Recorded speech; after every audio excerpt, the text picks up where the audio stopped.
Eh bien, salut à toutes et à tous, ici Baptiste sur la chaîne L'Ère des Geeks.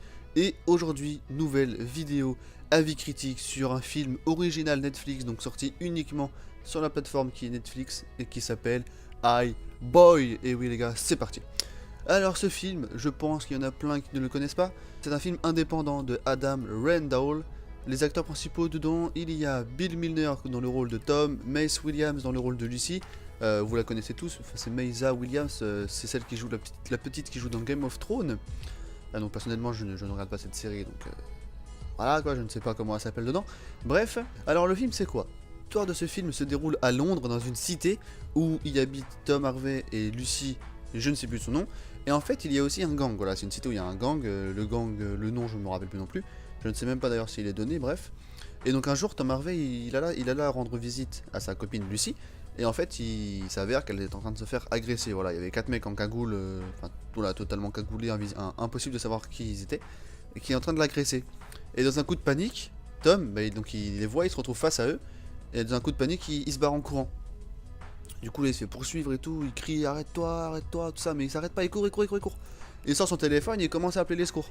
Il met le téléphone sur son oreille pour pouvoir téléphoner. Et là, t'as un des 4 types qui le pointe avec un petit pistolet sympathique et il lui tire, il lui tire dessus. Et là, donc, ça s'arrête, le film commence. Et qu'est-ce qui s'est passé en fait? Et ben, c'est là où le film est hyper ingénieux, j'ai envie de dire. Mais du moins, en fait, c'est quelque chose que j'ai jamais vu. Son téléphone. En fait, le mec il a tiré sur son téléphone. Donc, du coup, qu'est-ce qui s'est passé? Les morceaux sont allés dans son cerveau. Concrètement, c'est ça que j'ai compris. Du moins, le téléphone en fait il s'est explosé, donc il y a des morceaux qui sont rentrés dans son cerveau. Et en fait, ça a débloqué des facultés technologiques. C'est-à-dire quoi? C'est-à-dire que c'est comme si il avait un téléphone dans la tête, tout simplement. Et du coup, qu'est-ce qu'il s'est promis de se faire? Il a promis de venger sa copine qui s'était fait agresser. Et donc, il a envie de se mettre à la recherche des 4 types. Et donc, du coup, bah, en faisant ça, il comprend que c'est le gang. Et du coup, bah, il se met tout simplement à vouloir détruire le gang. Et ces facultés technologiques, en fait, ça lui permet donc dans la tête de pouvoir envoyer des messages aux gens qu'il souhaite, de pouvoir écouter les appels téléphoniques de tous les gens qui regardent, quoi. En fait, il peut hacker les téléphones, tout simplement. Il permet aussi de créer l'explosion de téléphone, de contrôler les voitures, à un moment où le gang il arrive à les faire enfermer dans une voiture et à les faire enfumer et tout ça. Et il peut aussi très bien servir de plan de GPS. Ça, là, franchement, quand j'ai vu ça, j'ai kiffé. Il cherche un endroit où aller, il met dans sa tête.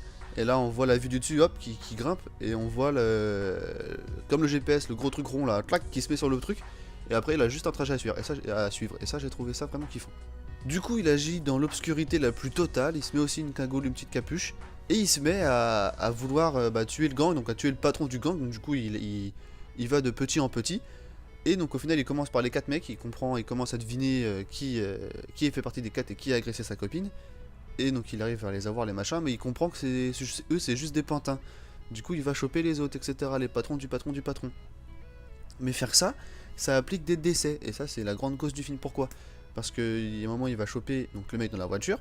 Et le mec dans la voiture pour se libérer il va tout raconter. Donc il va raconter le nom de son boss.